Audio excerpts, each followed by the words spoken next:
poursuit avec notre conférence du jour. Alors, Marie-Laure, es-tu prête à introduire, en fait, à prendre le relais pour introduire notre premier conférencier? Avec plaisir. Merci Manon. Donc Manon a dû me présenter parce que malheureusement, je n'ai pas pu être là plus tôt. Je m'en excuse. Je suis contente d'être à notre lancement pour cette année. Puis j'espère que vous avoir avec nous toute l'année.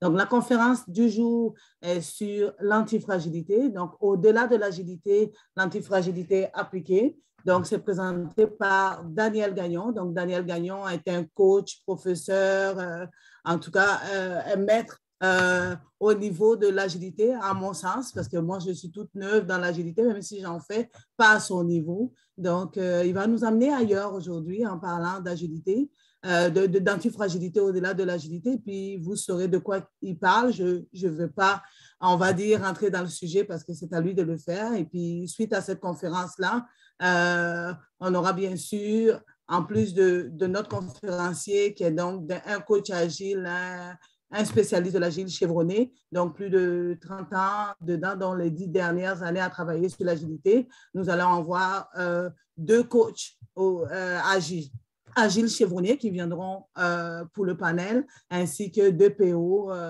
pour discuter, pour interagir avec nous pour le reste de notre soirée. Donc, on a 45 minutes de conférence qui vont partir dès maintenant et puis ensuite un panel de 45 minutes également. Je vous souhaite une belle conférence, une belle première conférence et un beau panel avec nous, une excellente soirée. Je te passe la parole, Daniel, à toi. Merci beaucoup, Marie-Laure, et bonsoir à toutes et à tous. Ça me fait un grand plaisir d'être ici. Alors, sans plus tarder, je me lance dans le vif du sujet. Vous devez voir un écran blanc en ce moment, c'est bien ça? Oui. D'accord. Yes. Alors, on part. Donc, comme on vous l'a dit, le titre, c'est Au-delà de l'agilité, donc l'antifragilité appliquée. C'est une conférence que j'ai donnée pour la première fois dans une première version en décembre 2018. Donc, ce sont des idées et des concepts que je travaille depuis 2 ans et des poussières, 2 ans et demi. Alors, ça a évolué au fil du temps. Mais je vais commencer par une brève petite mise en contexte par rapport au titre, par rapport au contenu. La dernière impression que je voudrais véhiculer, c'est que je suis ici pour faire le procès ou de critiquer outre mesure l'agilité. Ce n'est pas du tout mon intention. Ce n'est pas du tout mon intention de présenter l'agilité sous un angle négatif. Par contre, je suis ici pour lancer une réflexion sur les résultats qu'on observe depuis plus de 25 ans maintenant. De se poser la question, est-ce que par rapport à l'agilité, il est temps de penser autrement, puis est-ce qu'il y a quelque chose au-delà? C'est là que j'en arrive à l'antifragilité, mais je vais vous monter un modèle tranquillement qui va vous allez voir le fil narratif. Le fil narratif tient dans ce que je propose un modèle unifié. Un modèle unifié de quoi? De compréhension de ces enjeux-là. Je vais commencer par quelque chose qui est familier. Bon, ça, c'est notre destination ce soir. Mais mon but, c'est que ce soir, après ma conférence, vous allez comprendre cette image-là. Okay? Ça n'a pas l'air évident, mais je vais vous la décomposer. On commence avec quelque chose qui est bien connu des agilistes, la fameuse suite de Fibonacci. La fameuse suite de Fibonacci, pour ceux qui seraient moins au courant, ça a été inventé par un mathématicien italien dans la Renaissance. C'est tout simplement une suite, un algorithme qui fait en sorte que chaque chiffre dans la suite est l'addition des 2 chiffres précédents.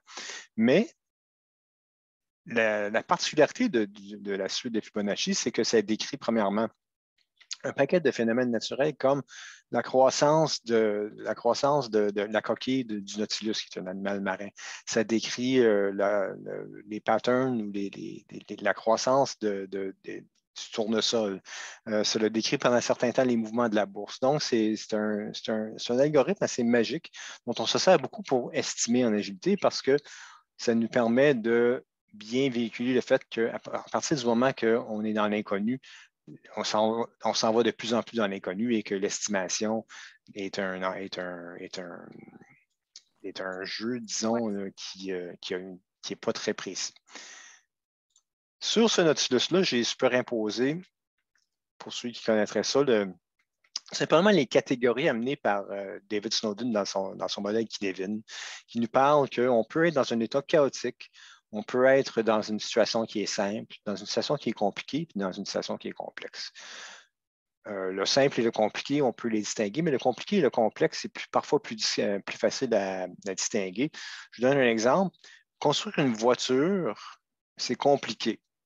C'est compliqué, il y a beaucoup de pièces, même aujourd'hui, en ce moment, il manque des pièces parce que, bon, les processeurs, etc., mais en bout de ligne, là, on sait comment produire fidèlement des millions de voitures par année. C'est une recette qui est toujours en amélioration, mais bref, c'est compliqué. Même construire un avion, c'est compliqué. Le complexe, c'est nos systèmes, nos grandes organisations, le jeu entre les diverses parties d'une organisation. Quand on est dans un système complexe, même notre présence dans le système fait en sorte qu'il devient difficile à prévoir. Et on se retrouve dans une grande organisation au quotidien, dans un environnement plus complexe que de simplement s'assurer qu'on va construire des voitures toutes pareilles. On va amener ici, puis ça, on va s'en servir. Vous allez voir, il y a une activité interactive. Je vais utiliser le petit laser. Quand on est dans le simple et dans le chaotique, on est dans le fragile. Quand on est plus dans le complexe, c'est là que l'agilité entre en jeu. Puis ce dont je vais vous parler ce soir, c'est au-delà de ça, c'est quoi l'antifragilité? On continue notre travail de construction. La fragilité, l'agilité et l'antifragilité, ce qui aussi distingue le fait qu'on est dans une de ces régions-là, c'est notre attitude et notre capacité à voir les options, les possibilités qui nous sont ouvertes. Par exemple, quand on est dans le chaos, là, quand on est en mode urgence, là, on n'a pas le temps de ressasser nos options. C'est quoi nos choix? Non, on réagit. Quand on est dans le compliqué, on est conscient qu'il y a des options souvent, mais bon, on dit, on n'essaie pas de faire des choix qui vont venir, disons, déstabiliser notre façon bien ancrée de faire. C'est lorsqu'on commence à permettre les options, notamment avec une approche agile, et qu'on devient activement à leur recherche d'options et qu'on les génère, que là, on devient antifragile. Puis je vais plus expliquer à mesure aussi. Là. Mais rappelez-vous pour l'instant qu'entre être complètement aveugle, d'avoir une cécité aux options, puis être capable de les générer, c'est ce qui distingue la fragilité de l'antifragilité aux deux extrêmes. Maintenant, on va amener les couleurs amenées par Frédéric Laloux dans son analyse des organisations humaines. Frédéric Laloux nous parlait beaucoup des organisations rouges, par exemple, des organisations impulsives, dominantes, qui vivent dans le chaos, la mafia, les gangs de rue.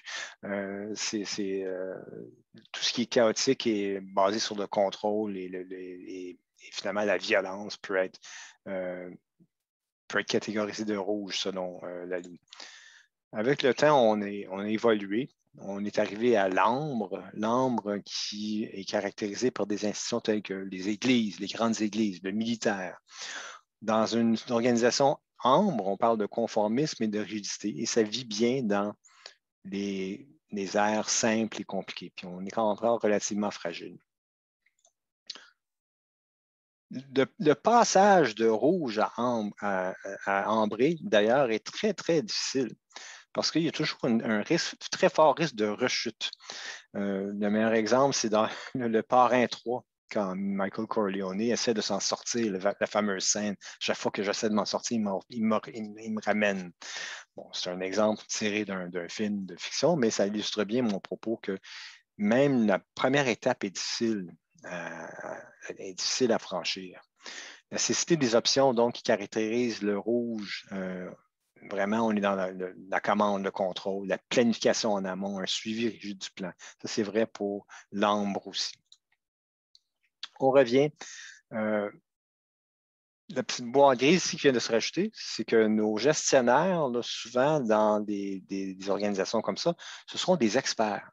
des gens qui connaissent très bien ce qu'il y a à faire et qu'on met en position de pouvoir parce que c'est eux qui vont assurer une discipline pour des choses assez simples qu'on a à faire. Même quand ça devient un peu plus compliqué, on a tendance à se fier à des experts. D'ailleurs, on l'a vu avec le Taylorisme. Hein. C'était les experts, c'était les scientifiques, c'était les gestionnaires qui faisaient de la gestion scientifique. Chaque geste était chronométré. Ça a été suivi. Ford a mis ça en application vraiment dans ses usines. Ça a été un succès industriel de 1919 à 1927. Parce qu'après 1927, là, Ford a construit exactement la même voiture pendant 8 ans. Exactement la même modalité noire. Puis les ouvriers avaient, si l'ouvrier avait un boulon à tourner, il tournait constamment ce boulon-là. Par ailleurs, le chaplinisme, qui est une autre forme de taylorisme, non, c'est une blague. Mais Chaplin a fait en 1936 une critique acerbe de ça, d'ailleurs, avec son ouvrier qui vire fou finalement sur la chaîne d'assemblage. Mais c'était 25 ans après le lancement de la première chaîne de montage Ford. Je vous invite à vous rappeler de ce chiffre-là, 25 ans. On va y revenir. On s'en vient dans les années 40, dans les années 50, l'après-guerre, les années 70. Nos grandes institutions sont oranges. Nos grandes compagnies manufacturières, nos grandes banques à cette époque-là. Puis on cherche à avoir des gestionnaires qui sont performants, accomplisseurs. Puis les modèles dont puis c'est des méritocraties, donc on mise sur la réussite, la compétition entre les gens. Les modèles dont on s'est imposé, dont on été inspiré, excusez, c'est ce que j'appelle le Weberisme, le Sloanisme et le Druckerisme. Peter Drucker qui a inventé le Management by Objectives, la gestion par les objectifs qui découle de partir du président qui s'en va dans chaque silo. Alfred Sloan qui a créé les silos Cadillac, Chevrolet, Oldsmobile, Buick chez GM, puis il les a fait compétitionner. Et puis, Max Weber, dans les années 20, qui a inventé à toute fin pratique là, la bureaucratie entre le début du siècle et les années 20. C'est un bureaucrate et un penseur allemand. Puis, quand on reparle des options rendues dans nos institutions oranges qui s'inspirent de ces messieurs-là, on voit bien là, que l'organisation appréhende vaguement là, que, bon, une organisation orange sait que on devrait se garder nos options ouvertes, mais est incapable d'agir la plupart du temps, parce qu'on est ancré dans la façon de faire. On fait des réorganisations, mais on réorganise pour en arriver toujours au même silo. Il faut vraiment que le courant passe à travers l'ensemble de l'organisation, ce qui n'est pas le cas ici. Donc, cet orange-là, jusqu'à les années 80-90, le CV, c'était la façon de faire. Puis soudainement, on s'est rendu compte dans les années 90 qu'il fallait s'éloigner de l'orange si on était pour avoir des organisations plus humaines, plus aptes à vivre dans la complexité, plus aptes à nous amener ailleurs, puis amener la société ailleurs. Il fallait s'éloigner de l'orange. Donc, les années 50-60, si on regarde un peu l'histoire des organisations oranges, ben, avec la naissance des TI dans les années 50-60, au début, là, les processus, si on regarde tout simplement les TI pour un instant, c'était agile, c'était presque ad hoc. Je sais que le petit monsieur ici est en train de pitonner direct en production, comme on dit, puis il n'a pas l'air trop inquiet. Les années 70, la méthode devenait un peu plus prédictive, puis ça nous a amené aux années 80, avec une méthode qui est demeurée très prédictive. Et le Québec a contribué de grande façon, avec son macroscope d'ailleurs, à la méthode qu'on appelait donc le séquentiel ou le waterfall. On est toujours dans l'orange. Les années 90, le doute surgit. On a commencé à voir l'éléphant dans la pièce avec les immenses projets de 50, 60, 100 millions qui commençaient à ne plus livrer ou qui étaient annulés, etc. Puis le doute a surgi, puis autour des années 93, on a vu quelque chose commencer à émerger. L'agilité, c'est une nouvelle approche qui regardait ce qu'on faisait en orange puis disait, ben, ça n'a pas de sens. Ça n'a pas de sens qu'on soit pris de même. C'est un mouvement qui a évidemment commencé au niveau des équipes, puis plus particulièrement au niveau des équipes TI, qui voulaient un retour aux sources des façons plus légères de faire des années 50. Mais il y avait une philosophie derrière aussi qui disait les méthodes prédictives sont périmées. Là. Il n'est plus question de faire du taylorisme. Il faut abattre les silos qu'on a créés un peu partout. Puis il faut surtout délaisser le contrôle acharné, l'illusion du contrôle acharné qu'on s'est donné là, avec le temps. C'est clair qu'il y a des bénéfices à l'agilité, puis ils ont été observés depuis le début. On voit qu'avec l'agilité, on est arrivé à mettre en marché plus rapidement. On a quand même eu des augmentations de productivité. On a eu des produits logiciels avec moins d'anomalies. On a réduit les coûts. Mais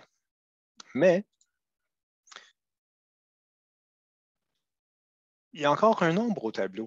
Il y a un livre qui est sorti de Jeff Sutherland qui disait Scrum, c'est l'art de faire 2 fois le travail dans la moitié du temps. Oui, c'est arrivé à un ou 2 endroits, mais il parle ici d'une augmentation de la productivité promise de 400 %. Les études qui sont disponibles démontrent, en fait, j'ai toutes les sources. J'ai fourni à l'IBA toutes mes sources. Les sources démontrent en fait que ce n'est pas 400 % qu'on atteint avec l'agilité et avec Scrum. Là. À cause de tous les autres facteurs, c'est 12 % en moyenne. Il y a eu une étude qui est portée sur 3000 initiatives, 1500 waterfall, 1500 en agile, puis vraiment 12 % a été plus la norme qui a été trouvée. Puis quand on passe à l'échelle, on parle de 5 % à 12 %, toujours selon la même étude. Bon, ça, c'est une étude. J'ai creusé plus loin. Le Business Agility Institute a fait des sondages mondiaux 2018-2020.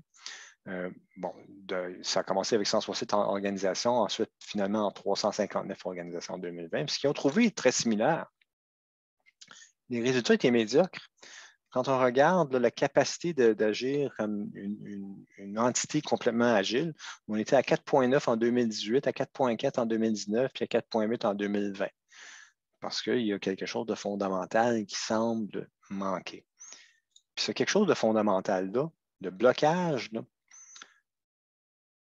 moi, j'en conclus, je ne suis pas tout seul à le conclure, mais ma conclusion personnelle, basée sur les autres qui ont conclu la même chose aussi, c'est que ce sont les cadres, les grands cadres qu'on se donne, les cadres à l'échelle, le cadre Scrum, etc. Bon, ce ne sont pas c'est pas des gens malveillants qui ont construit des cadres, mais force est de constater que quand on les utilise de façon un peu plus dogmatique, puis qu'on les utilise en faisant fi de la culture locale, ce qui arrive, ces cadres-là ont une nature prescriptive. Donc, ils vont limiter les options du fait même de les suivre de façon rigoureuse. Ici, les grands cadres sont illustrés, que ce soit Safe, Less, Scrum at Scale, Nexus, DSDM, peu importe. En fait, tous ces cadres-là ont comme source Scrum. Et Scrum, en discussion avec François, justement, la dernière fois que je lui disais, écoute, Scrum, à la base, c'était une méthodologie logicielle pour de petites équipes pour leur permettre d'opérer de façon efficace en terrain hostile, en territoire hostile, c'est-à-dire le reste de l'organisation. Ça n'a jamais été conçu pour une agilité organisationnelle ou ce qu'on appelle une agilité d'affaires. Mais c'est ce qui est arrivé. Tous ces cadres-là ont construit par-dessus une plateforme qui n'était pas à la hauteur. Et en plus, on se ramasse donc avec un complexe agilo-industriel qui, puis j'en fais partie, tout le monde qui parle d'agilité en fait partie, là, je ne me mets pas au-dessus. Mais tous ceux qui en vivent, tous ceux qui en parlent, on est rendu à un complexe agilo-industriel. C'est Martin Fowler qui l'a dit en 2018 en Australie. Puis, c'est pas surprenant de constater ça, pour se regarder. En 1970, c'est supposément la naissance de la méthodologie Waterfall officielle avec un papier blanc de Winston Royce, qui d'ailleurs avertissait de ne pas faire ça. Il disait qu'il fallait travailler de façon itérative, mais bref. 25 ans plus tard, Scrum a été présenté pour la première fois. Puis en 1993, il y avait XP. Donc 2019, c'était 24 ans. En 2021, on est rendu à 26 ans plus tard, là. Autrement dit, l'agilité a atteint l'âge qu'affichait l'approche cascade de l'année de la naissance de Scrum. Est-ce qu'on peut questionner le questionnaire maintenant, qui est plus vieux que celui qui le questionnait? Comprenez-vous l'approche? C'est comme si on avait le droit de questionner l'approche cascade après 25 ans, est-ce qu'on n'a pas le droit de questionner l'agilité après 25 ans? Donc, est-ce qu'il ne faut pas s'interroger? Puis on le voit avec les études, il y a une nouvelle, est-ce qu'il y a de nouveau un éléphant dans la pièce? Pour en finir avec les cadres, sont fragiles, sont susceptibles d'avoir des effets iatrogènes. Ça, c'est un mot qui m'a été amené par Taleb, l'auteur d'Antifragile. Ce sont les effets secondaires néfastes d'un acte médical ou d'un médicament ou de toute activité qui se voulait bienveillante. Donc, un effet secondaire inattendu. Puis quand on regarde des grands cadres à l'échelle qui fournissent un paquet de pratiques, ces cadres-là sont conçus pour que toutes ces pratiques-là soient dogmatiquement ou assez rigoureusement appliquées tous en même temps ensemble, ce que personne n'est capable de faire.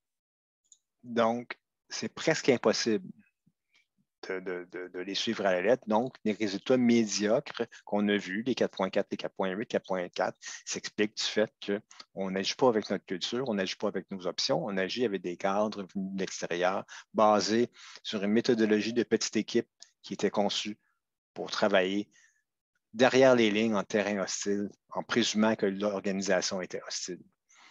Ce n'est pas winner. Il faut sortir de là. Il faut penser autrement, je pense.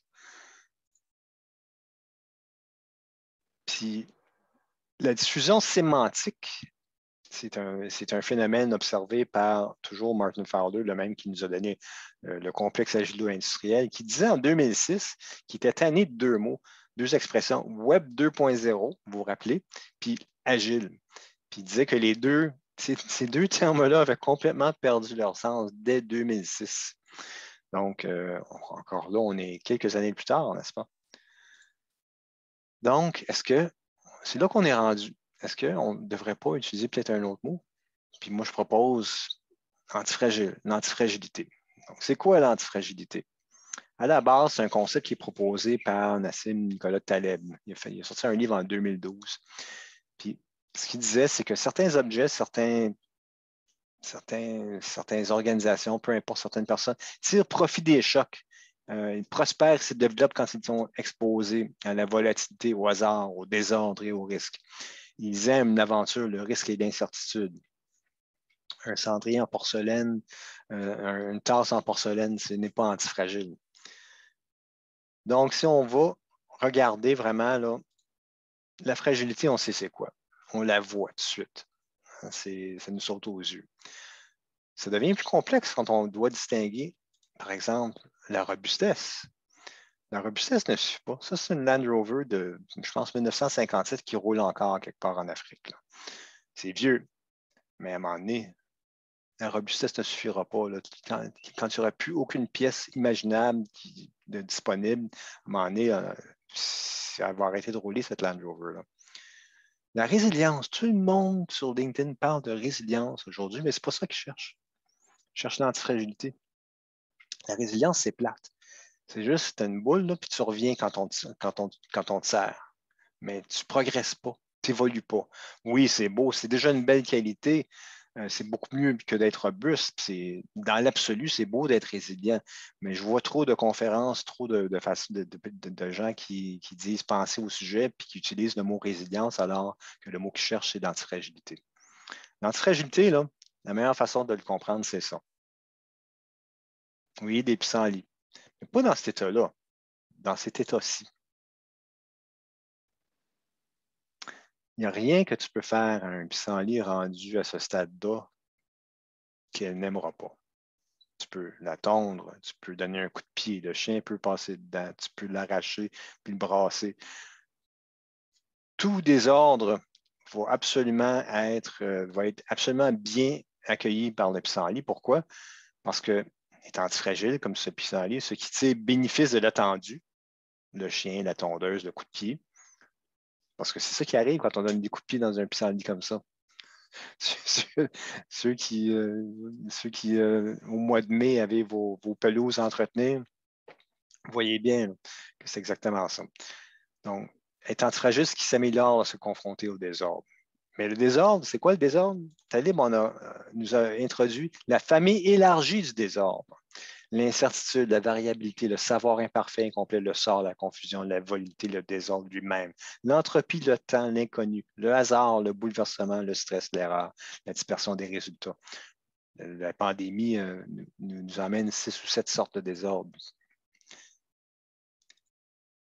L'antifragilité n'a pas été complètement ignorée. McKinsey commençait à en parler. On fait des références obliques en janvier 2018. Il parlait de l'antifragilité comme la conséquence d'une agilité organisationnelle mature. Oui puis non, à mon sens. Là, puis d'ailleurs, ils ont évolué un peu dans leur pensée depuis. Ils parlent maintenant d'antifragilité comme étant au-delà aussi de l'agilité. Mais pour en revenir puis en terminer avec l'agilité, finalement, c'est qu'on a trop vu de transformations imposées. Les transformations imposées échouent parce que, pour les raisons qu'on a vues, les cadres, et puis le fait que ça va contre la culture. Donc, il faut vraiment s'échapper de la prison méthodologique. C'est une expression de Ivor Jacobson que j'adore. Quand on est trop dans un carcan méthodologique, puis quand on est trop poigné dans une agilité là, venue d'ailleurs, on est vraiment en prison. Donc, la barrière est ici. La barrière entre ce que Laloux appelle les organisations vertes, qui sont pluralistes, qui misent sur la motivation, un sentiment de famille et d'appartenance. On a de la misère, même avec l'agilité, à dépasser ça. Parce que nos cadres nous empêchent vraiment de travailler dans un alignement total de l'organisation, avec une invitation et non une imposition, puis dans la sécurité et la transparence. J'ai trop vu, vous pardonnerez l'expression, dans mes années de coaching et de conseil, j'ai trop vu de sweatshop agile où on disait, ben là, vous avez fait 32 points, on s'attend à 38 le mois prochain, puis on s'attend à 42 le mois d'après, puis ça marche vraiment avec le contrôle de range, même de l'ambre. Le blocage est là. Également, au niveau du leadership, ça nous prend ce que Bill Joyner appelle un leadership post-héroïque, un leadership catalytique. Donc, des leaders qui voient que leur rôle, c'est d'amener leurs gens à évoluer et de leur fournir l'environnement nécessaire, la compréhension nécessaire, le support nécessaire. Mais il y a seulement 10% des leaders en ce moment mondialement, selon toujours des recherches de Joyner qu'il avait faites en 2017 puis ensuite en 2000, je ne sais pas trop quoi. C'est peut-être 10 ou 12% des leaders qui sont rendus là. Nos gestionnaires, nos leaders. Puis, autre fait intéressant, l'agilité n'a pas aidé parce que l'agilité, a priori, a toujours nié jusqu'à l'existence des gestionnaires, a nié jusqu'à l'existence des chefs de projet, a nié jusqu'à l'existence d'un leadership autre que celle de l'équipe.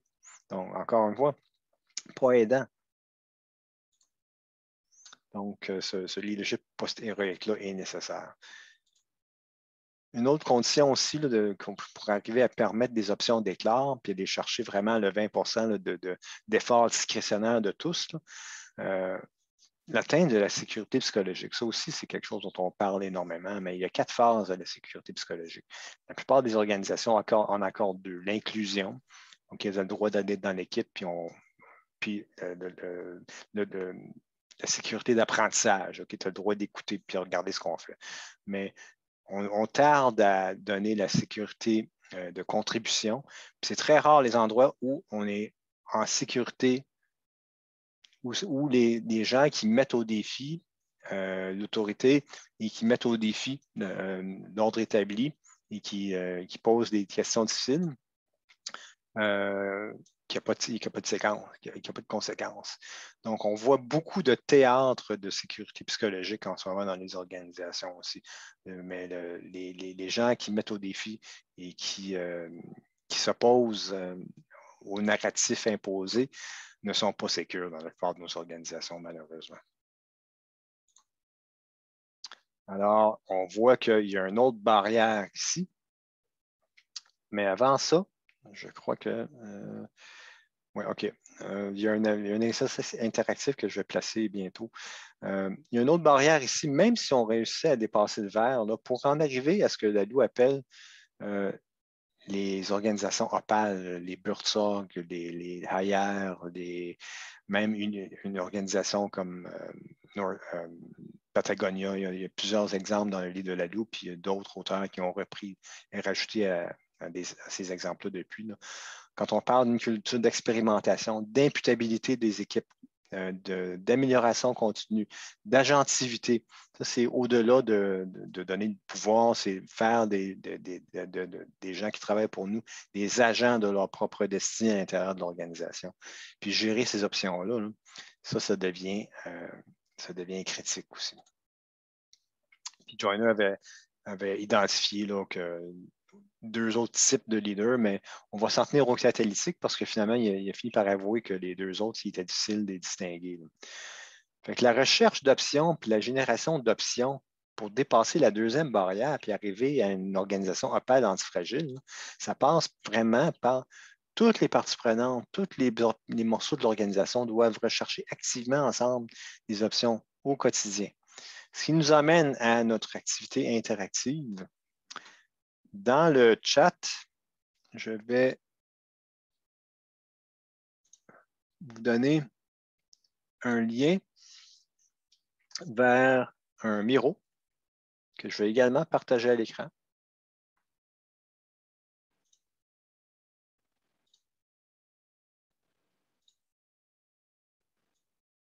Alors voici, c'est très simple. J'attends que tout le monde est bienvenu, tout le monde est invité à participer. Donc, vous voyez les catégories que je viens de décrire, donc fragile, robuste, résilient et antifragile. Par rapport à ce que vous avez vu depuis la pandémie, pourriez-vous me donner des exemples d'organisations, de personnes, de secteurs d'industrie, d'OBL, peu importe, de gouvernement, de phénomènes, n'importe quoi qui, pour vous, cadre dans un de ces quatre-là?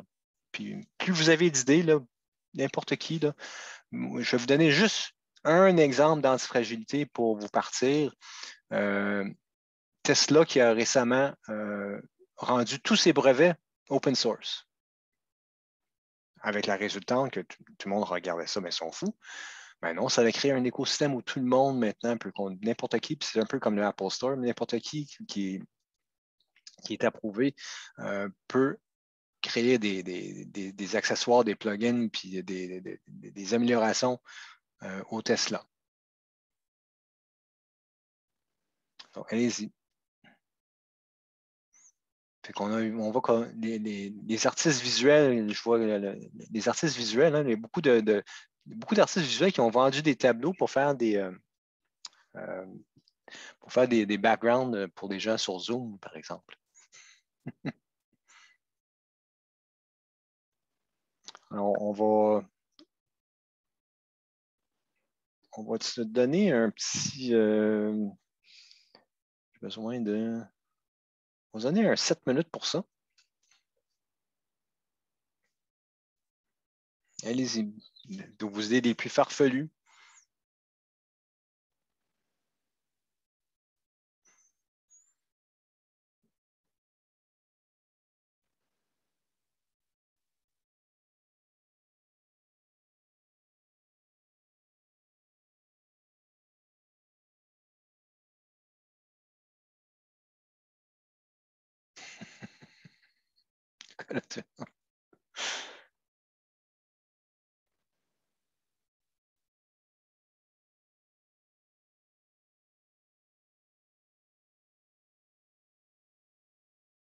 N'oubliez pas, c'est surtout par rapport à leur réaction ou la façon que les idées que vous allez trouver soient répondues ou ont vécu la pandémie.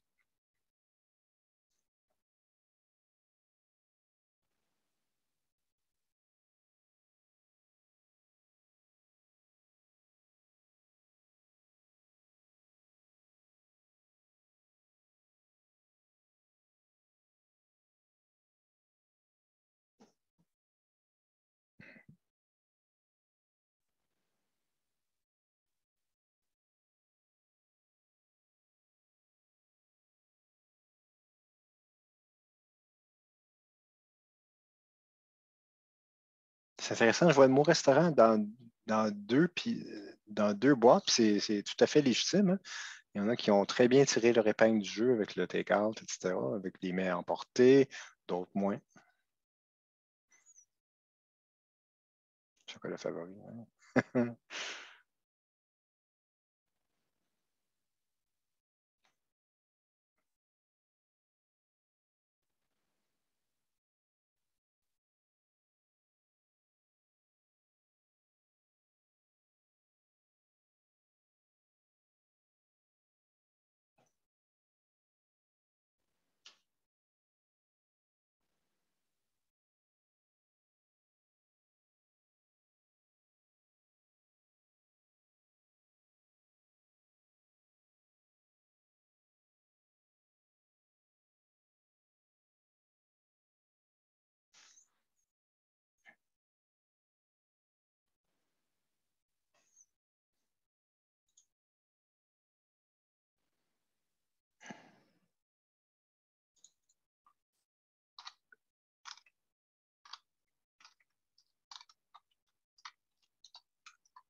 OK.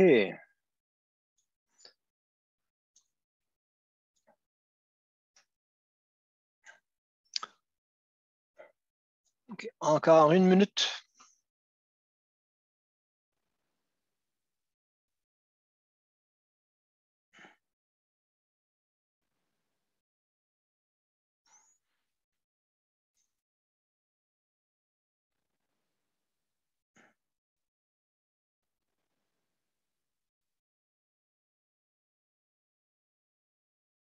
Est-ce qu'il y en a comme moi qui ont essayé de faire des rénaux pendant la pandémie? Là, à un moment donné, il n'y avait plus de J-Proc.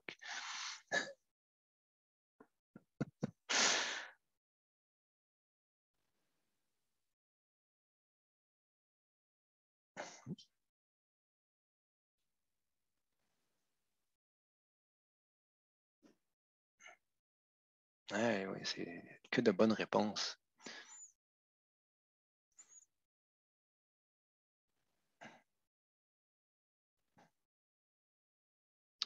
Les vies de plusieurs couples. Ouais, c'est incroyable, les bonnes réponses. Les humains. OK.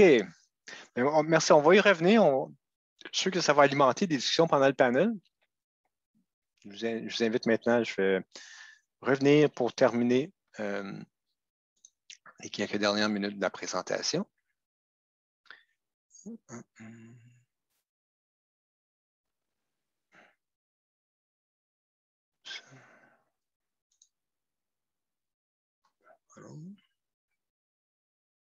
Stop share. Un nouveau partage.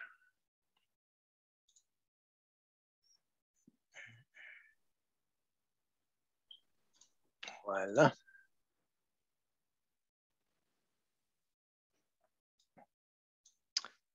OK. Donc, c'était un peu l'activité pour ça. Alors, je termine.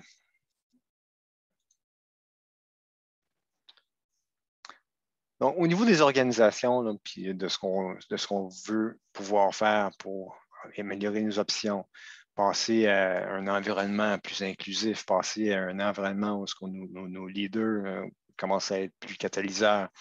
La première chose que les agilistes doivent faire, c'est comprendre aussi que, puis nous tous, mais surtout les agilistes doivent comprendre que la chaîne de valeur complète, là, puis vous, des analystes d'affaires, vous êtes très bien placés pour comprendre cette réalité-là. Là.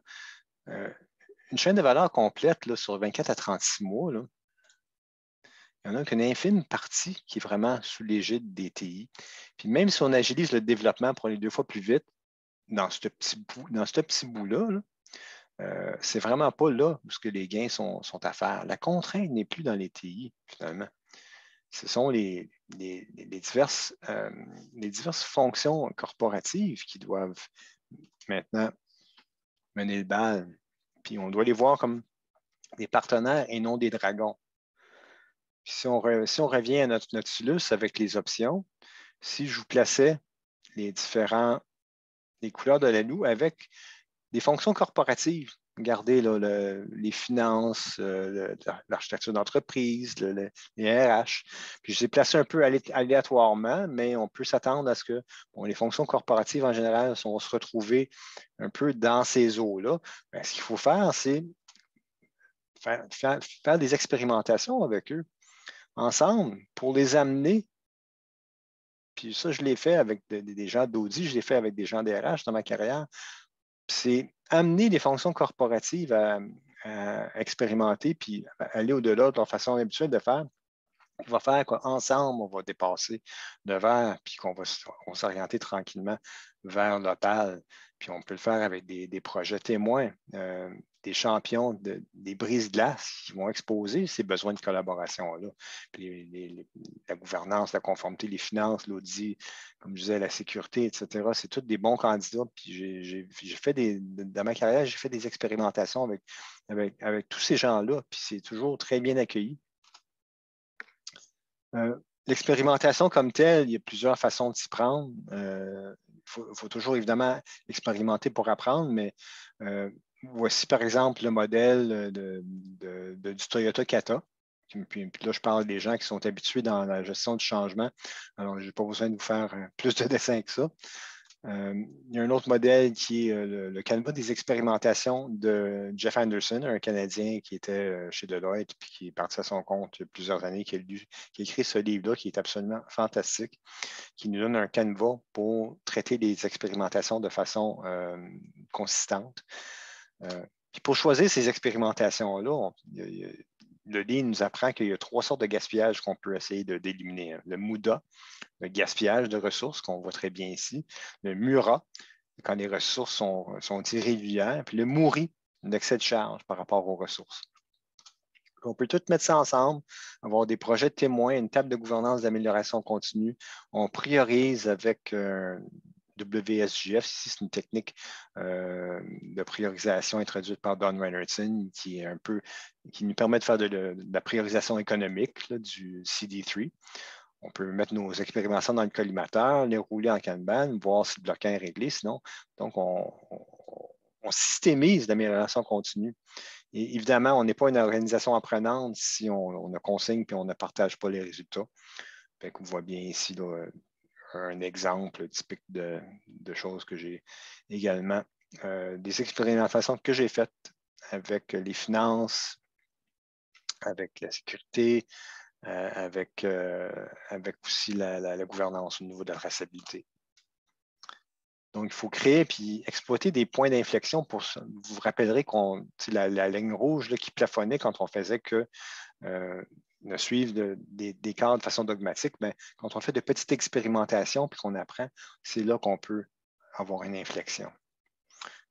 Puis générer des options, finalement, c'est partager des résultats des expérimentations, régler chaque enjeu une seule fois pour l'ensemble de l'organisation, puis documenter les nouvelles façons de faire.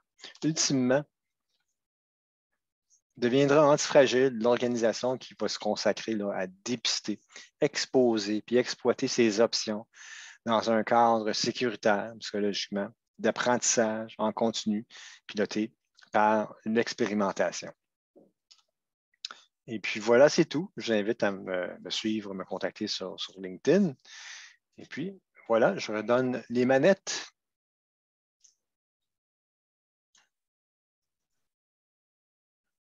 C'est terminé. Merci. Merci Daniel. Alors, c'est maintenant que j'invite à la table les panélistes que sont François, Maxime, Laurence et Annie à allumer vos caméras. Je vais vous faire un petit spotlight je vais vous chercher. Spotlight. François, où es-tu? Te voici. OK. Oui. Spotlight. Annie, est-ce que tu es là? Oui, je te vois. Tu ouvres ton micro. Parfait. Alors, voici vos panélistes ce soir. Alors, c'est moi qui vais faire l'animation de ce panel ce soir et tout au cours de la saison, ce seront mes collègues qui prendront ce rôle de modération. Alors, j'aimerais donc vous poser la question à nos panélistes qui viennent de s'ajouter à Daniel. Êtes-vous Balloon, Land Rover, balle de stress ou pissenlit? Et peut-être introduire qui vous êtes et votre posture par rapport à l'antifragilité. Je commencerai par Maxime. Merci. En fait, j'aimerais le croire que je suis antifragile. Je me suis déjà présenté, là, Maxime Lacasse, pour ceux qui viennent d'arriver. Je suis PO chez IA Financier. Puis antifragile, j'aimerais le croire. Sortir de ma zone de confort, c'est un peu mon créneau. J'ai habité en Europe de l'Est pendant 3 ans. J'ai fait un retour en classe à 25 ans. Est-ce que j'ai la prétention? Je sais pas, puis je ne dis pas que c'est une prétention, pour ceux qui vont dire qu'ils vont l'être. On va dire que c'est un objectif quotidien, puis qu'on essaie toujours d'être capable de surveiller sur un dizaine, puis de sortir de la zone de confort pour mieux apprendre. Avec des jeunes enfants aussi, hein? Oui, avec des jeunes enfants. Il faut être antifragile pour des jeunes enfants.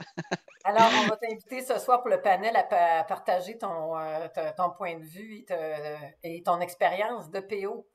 Laurence, à toi, quelle est ta posture? Quelle est ta position?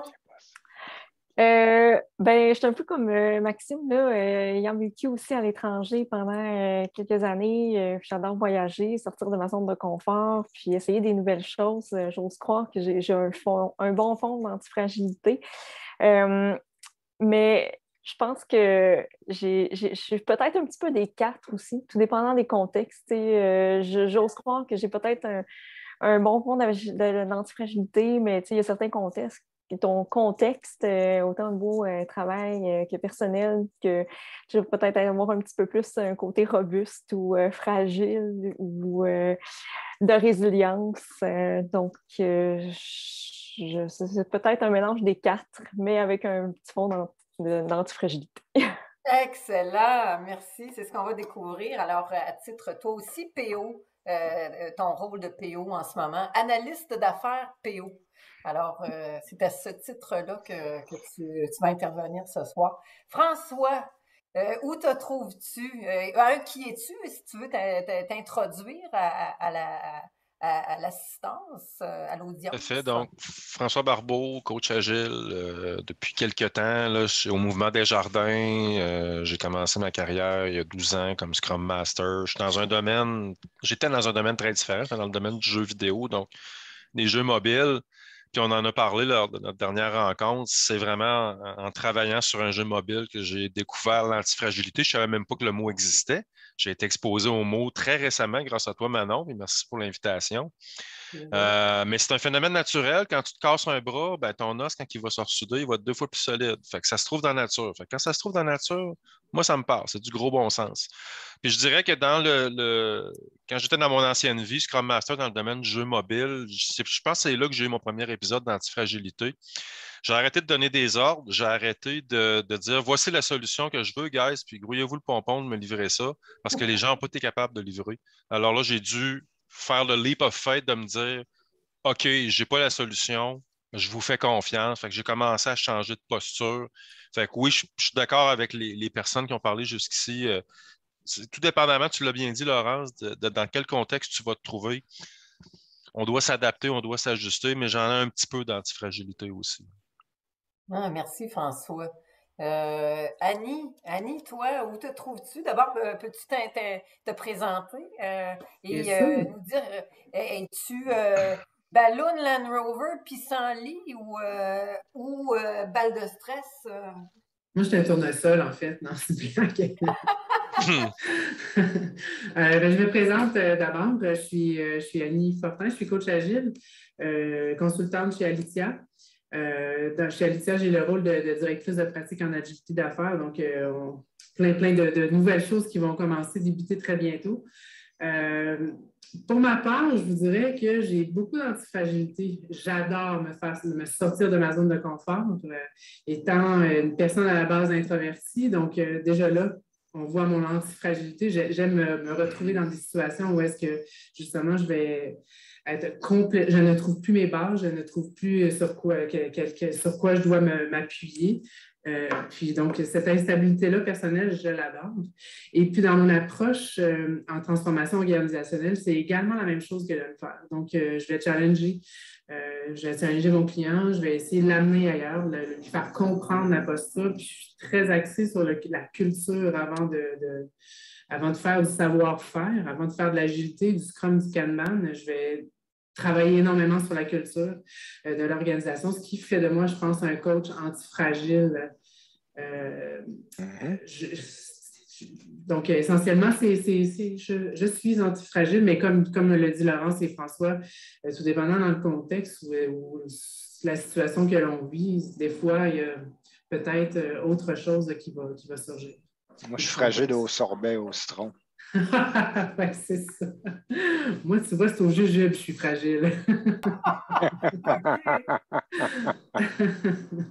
Bon, alors le thème du panel ce soir, c'est l'agilité versus l'antifragilité. Quels sont les défis pour l'analyste et l'architecte d'affaires? Avant d'aller dans l'antifragilité, l'agilité, et là je poserai la question à Annie qu'est-ce que c'est en fait? Comment ça se décline l'agilité aujourd'hui dans les organisations? On parle beaucoup de transformation numérique. Il y a énormément d'organisations qui décident de faire le virage, de passer à autre chose. On fait de l'agilité, on l'a dit tout à l'heure, depuis 25 ans. Donc, Scrum, Kanban, c'est des métaux qui ont été abusés. Maintenant, on parle d'agilité à l'échelle, mais encore là, c'est beaucoup orienté sur du savoir-faire. Maintenant, c'est ce que je vois, puis j'entendais Daniel le dire tantôt, puis je réfléchissais énormément, je me suis dit, bon, l'agilité a toujours sa raison d'être parce que c'est du savoir-faire. Maintenant, est-ce qu'on ne devrait pas dire qu'on fait de l'agilité antifragile? Donc, c'est-à-dire que l'antifragilité deviendrait la transformation de l'organisation où est-ce qu'on vient affecter la culture, on vient revoir la façon de savoir-être de nos leaders, repositionner les différents rôles dans une nouvelle structure organisationnelle. Donc, je demanderais de couper vos micros à ceux qui ne sont pas sur le panel. Merci. J'ai perdu mon idée, mais est-ce que finalement, je pense que des deux, à la fois, l'agilité, je la vois davantage, puis d'autant plus aujourd'hui, après t'avoir entendu, Daniel, en termes de savoir-faire, en termes méthodologiques. Par contre, l'antifragilité, je pense que c'est la solution vers une transformation qui s'avérera être un succès éventuellement. Est-ce qu'on peut fermer le micro? C'est moi qui je m'en charge. J'essaie juste de voir qui sont ça sera pas long. On va être antifragile nous autres aussi. Bien sûr. Je regarde. Alors, c'est Marlène Olivier.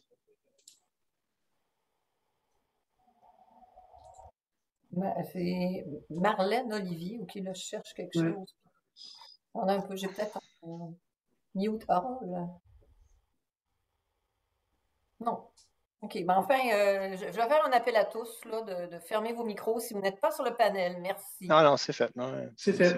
Ouais. C'est fait. Bon, OK, très bien. Alors, merci. Merci donc, Annie. Là, ce qu'on comprend de en fait, c'est que l'agilité, c'est beaucoup plus que la méthode, en fait.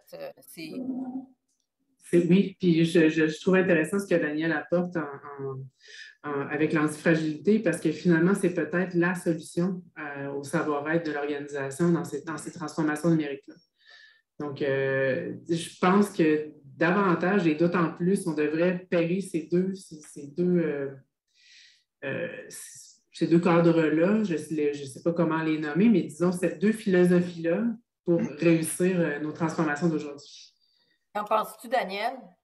C'est pour ça que j'ai illustré dans le fameux Nautilus. C'est une suite logique. Hein.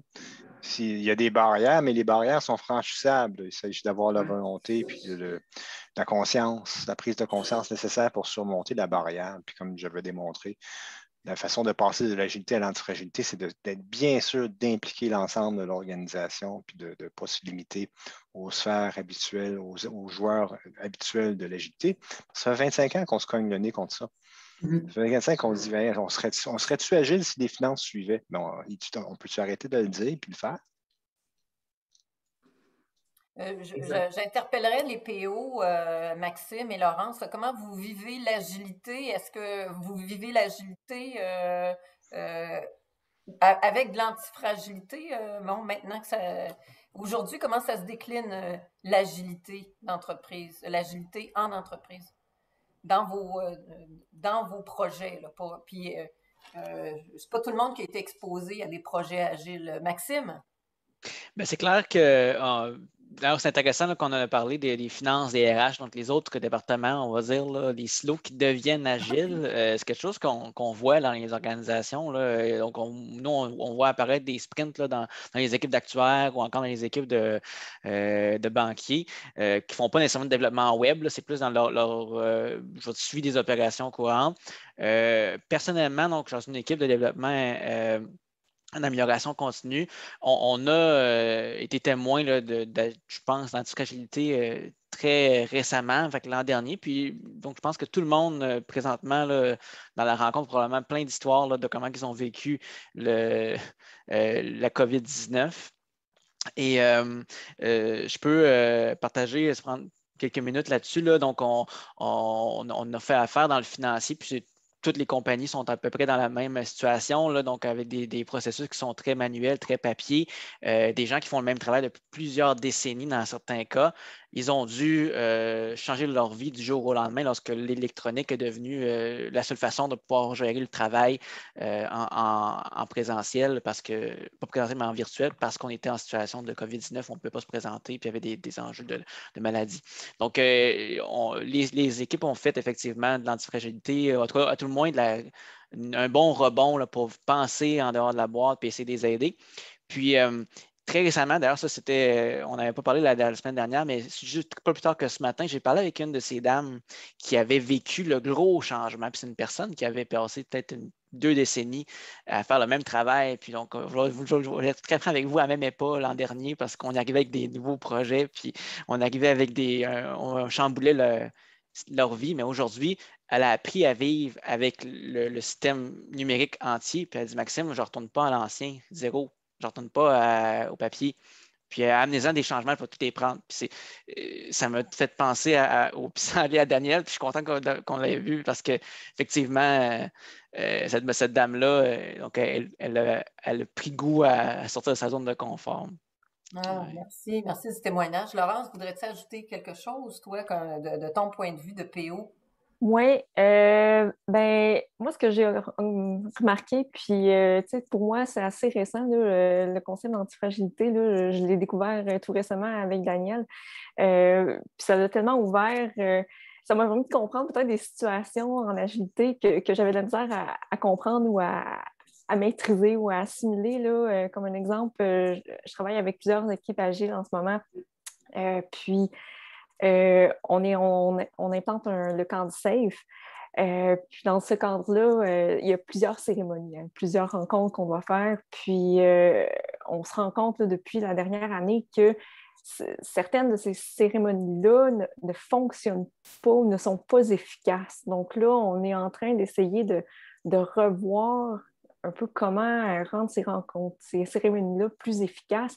Puis ce que j'observe, c'est que dans 2 équipes, 3 équipes, ils vivent ça très, très différemment. Pour eux, une rencontre est super efficace, alors que pour l'autre, elle ne l'est pas du tout. Donc, on essaie de fusionner peut-être 2 cérémonies pour en faire qu'une seule, mais la rendre le plus efficace possible. Puis là, peut-être, ça va un peu, j'avais un peu l'hésitation, comme un Scrum Master, je travaille aussi beaucoup avec les Scrum Masters, dire, ben, est-ce qu'on est encore en mode agile, quand on défait un peu toutes ces cérémonies-là, puis on les remodèle un petit peu pour adapté, personnalisé à une équipe. Donc, je pense que ça vient peut-être un petit peu... l'antifragilité est venue peut-être mettre un mot sur ce qui se passe en ce moment, puis ça a venu dédouaner un petit peu tous ces changements-là. Puis là, on dirait que je suis plus en paix avec tous ces changements-là, mais tout en gardant les concepts agiles. OK. Ben, tout à fait, Laurence, parce que je veux juste réagir là-dessus, c'est parce que, comme je l'ai mentionné tantôt, la crédibilité de l'agilité qui dit « je vais tout regarder d'un œil critique », la seule chose qui n'est pas critiquable, c'est moi. C'est douteux, là. La métaux. La métaux. Ben, je ferai du pouce là-dessus, puis je poserai la question à François.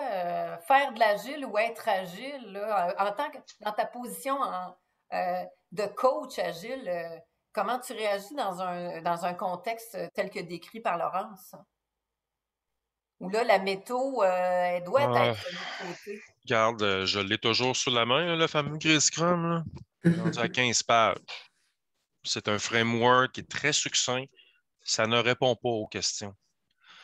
Puis tu as posé, tu as un cadre safe qui est gigantesque, qui répond à toutes les questions inimaginables d'un gestionnaire qui va consacrer 2 millions. Il faut mettre le curseur au bon endroit, je pense, entre les deux. Puis moi, ma façon de travailler avec les gens, c'est pas d'arriver en grand théoricien, en grand bonze, c'est d'établir un climat de confiance, que les gens m'écoutent, que je comprenne leur situation.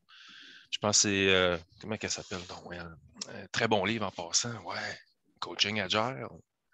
Ouais, c'est bon. Ça dit, quand tu commences à travailler avec des équipes, take them where they are right now. Fait que c'est la première étape. Il n'y a pas une équipe qui est pareille, il n'y a pas un humain qui est pareil. Fait qu'il faut tenir compte de ça pour avoir ce lien de confiance-là puis qu'on commence à travailler ensemble. Super intéressant, Maxime, ton histoire que tu nous as partagée tantôt. Puis quand je me suis présenté, le leap of faith de OK, je me lance, je plonge, on verra la température de l'eau après. Ben, pour moi, ça a été une grosse étape de compréhension, de leadership, de laisser les gens créer le contexte de sécurité psychologique, maximiser tous ces éléments-là pour que les gens puissent performer.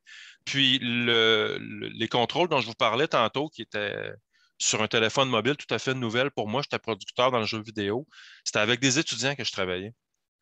Puis le jeu dont je vous parle, ça a été un des plus gros succès de l'École nationale en divertissement interactif. On a franchi 8 millions de téléchargements. Là, on se ramène en 2009-2010. Le jeu a été lancé en 2010.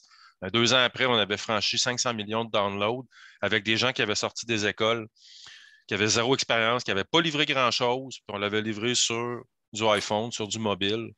Donc, moi, à partir de ce moment-là, j'ai fait OK, là, j'ai compris quelque chose. Puis c'est là que j'ai vécu, je pense, sans le savoir, une première grande étape de l'antifragilité. J'étais capable de comprendre l'importance de générer le contexte, mais on était dans une petite start-up. C'est pas Desjardins. Quand j'ai commencé dans le jeu vidéo, on était très agile, on se revirait sur un 10 cents. Si on ne livrait pas, on perdait 25 cents, les têtes roulaient, hey, ça allait pas bien. Tu arrives chez Desjardins, c'est tout à fait un autre contexte. Puis là, peut-être que je devance les questions, mais moi, j'ai vécu. Vas-y, c'est bon. Ouais, j'ai vécu un peu les deux côtés du miroir, petite entreprise, grande business. Puis j'ai eu un choc, je dirais. Là, je vois les grandes entreprises comme des gros paquebots dans le fleuve Saint-Laurent qui sont très difficiles à tourner. C'est pas toujours évident. Puis je pense que c'est Craig Larman qui disait que la culture d'une grande entreprise provient un peu de sa structure ou beaucoup de sa structure. Parce que tous les gens qui font partie de la structure, ben, ils ont une job à faire. Ils ont un contrat, ils ont une liste de choses à faire et ils doivent le faire. Fait que c'est très difficile dans ce contexte-là d'arriver à déployer quelque chose de succinct comme ça.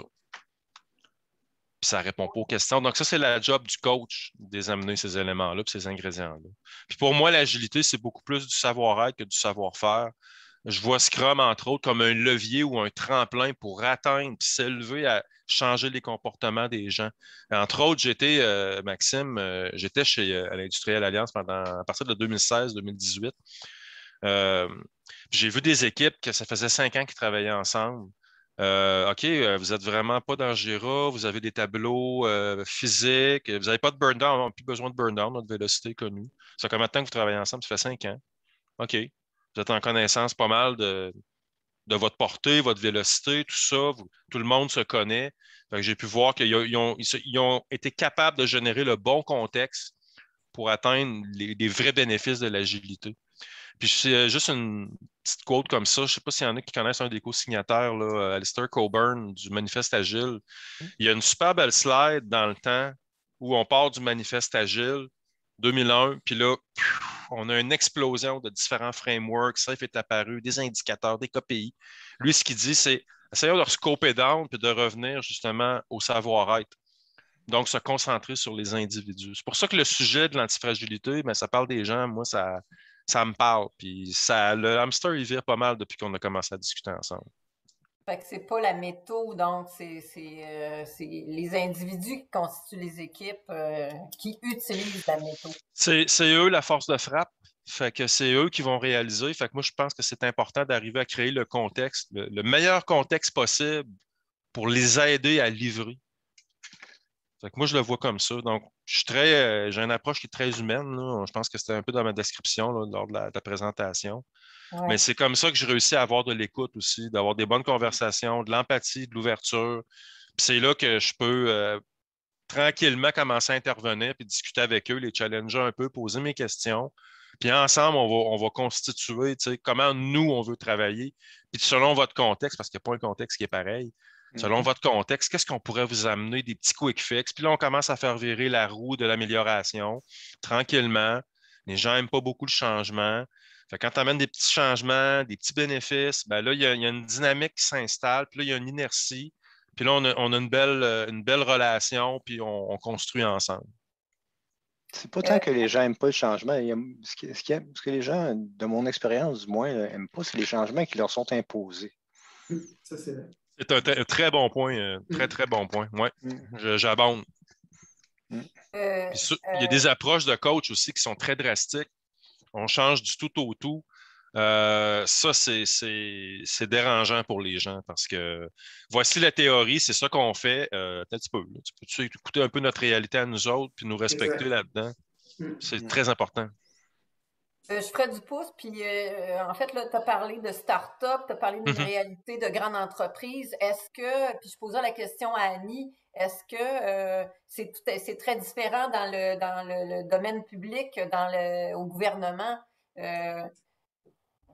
Tout à fait, tout à fait. On est dans le gouvernement, surtout, on est pris on est comme cadré, on est vraiment pris dans une boîte de sardines, je pourrais dire, où est-ce que on doit suivre ce qui, et d'un, on a des gens qui ont un titre, qui ont une description de tâche. Ça, c'est un volet. L'autre chose aussi également, on est pris dans des lois, des règles. On doit alimenter le Conseil du Trésor, qui lui est traditionnel comme ça se peut pas. Donc, déjà là, ça vient créer une certaine lourdeur, une certaine complicité. François en parlait tout à l'heure, le paquebot se tournait ici dans le fleuve. On se rappelle quand la Queen Elizabeth est venue, ça a été quand même toute une expérience de le voir tourner pour repartir par la suite. Ben, c'est un peu ça qui arrive au gouvernement, c'est que quand on arrive avec ces changements-là, quand on veut déloger les gens, leur dire que maintenant, c'est ta posture de leader, c'est plus je commande et je contrôle, mais bien je te supporte et je te coach. Donc, on vient changer complètement les paradigmes dans lesquels on a toujours été habitués. Donc, et d'autant plus dans un contexte gouvernemental, puisqu'on n'a pas la flexibilité du domaine privé ou du jeu vidéo. Donc, oui, c'est un défi en soi. Il faut être anti-agile pour réussir à passer au travers. Anti-agile? Anti-fragile, excuse-moi. Le lapsus est intéressant. Oui. Il y a plusieurs organisations, ministères organismes qui sont devenus anti-agiles d'ailleurs, parce que oui, ça a émergé, mais c'est tombé à plat, puis c'est presque inexistant maintenant. Comment on peut remplacer l'agilité, l'anti-agilité par l'antifragilité? Je poserai la question à Daniel. C'est intéressant, le lapsus est intéressant. Mais effectivement, l'anti-agilité vient de mon expérience. Je ne peux pas parler en général, mais ce que j'ai vu, ça fait quand même quelques années que je suis dans le domaine, quand les organisations sont rendues anti-agiles, c'est comme elles ont été brûlées. Elles ont été brûlées par une mauvaise expérience. il y a des éléments propres à la culture de l'organisation qui ont souvent contribué à cette mauvaise expérience-là. Mais à chaque fois que j'ai gratté, j'ai trouvé du dogmatisme. J'ai trouvé du zèle puis du purisme en termes d'agilité qui était à l'origine de cette réaction-là. La seule solution, c'est un chat échaudé qui craint l'eau froide. C'est vieux mais c'est un vieux cliché, mais c'est tellement vrai. Il faut réhabituer le chat à ne plus avoir peur de l'eau par une approche des petits pas, une approche expérimentale, une approche basée sur l'humain, de tout ce qu'on a discuté. Là. Puis rétablir aussi la sécurité psychologique. Avec bien des gâteries aussi. Puis des jujubes, puis du sorbet. Oui, c'est ça. Ouais. Mais la côte est difficile à remonter parce que, évidemment, on a. Puis, même, je vous avoue que j'ai parfois été dans une situation comme ça où j'ai tout simplement abandonné. Puis, pour une raison très simple, la vie est courte, notre carrière est courte, nos énergies sont limitées, il y a tout un monde à améliorer. Puis s'entêter dans une organisation où vraiment on constate que même avec mes meilleurs efforts, là, je vais m'engouffrer 3 ans de mes meilleurs efforts à quelque part pour finalement, en bout de ligne, je le sentais dans mon plus profond de moi-même que l'impact ne serait pas au rendez-vous. Là. Comme on dit en anglais, I have fired clients. J'ai fini par dire non à des clients avant même de m'engager, avant même de commencer, parce que des situations anti-agiles comme ça, là, je vais aller vers une plus petite organisation, je vais aller coacher une start-up, je vais aller faire autre chose de mon temps, je vais enseigner. C'est désolant. Mais il y a de l'espoir, Daniel, du côté du gouvernement avec la nouvelle approche de livraison de projet du séquent. Oui, je le disais d'ailleurs dans notre rencontre préalable, le séquent me donne beaucoup d'espoir parce que je crois aussi. Ça a été de toute évidence, je ne connais pas qui a contribué à ça, mais de toute évidence, là, ces gens-là, le gouvernement a fait appel à des gens qui savaient ce qu'ils faisaient. En fait, c'est inspiré des efforts du Royaume-Uni qui sont déployés depuis 10 ans et du gouvernement de la Colombie-Britannique, de l'Ontario, qui ont mis de l'avant l'approche de design thinking ou d'expérience client. Ouais, là, tout est vraiment on là. vient chercher les besoins, on va questionner les besoins dans le contexte en préalable de la solution, en fait. Je pense qu'il y a une grosse réflexion sur les besoins aussi, là, les besoins des clients, la voix du client qui, quand on est strictement dans la solution et qu'on n'a pas entendu et qu'on n'est pas allé chercher les besoins des parties prenantes, puis ça a été la communauté agile mondialement a été souvent coupable d'être une solution à la recherche de problèmes. OK. Peux-tu élaborer un peu? Je pense à tous les cadres, tous les cadres confondus, comme on le voit, sont faits pour être. Il y avait une joke dans les années 90-2000, si tu faisais du Scrum, mais tu ne faisais pas 15 minutes de stand-up, tu faisais du Scrum bot. C'est-à-dire, on fait du Scrum, but we don't do.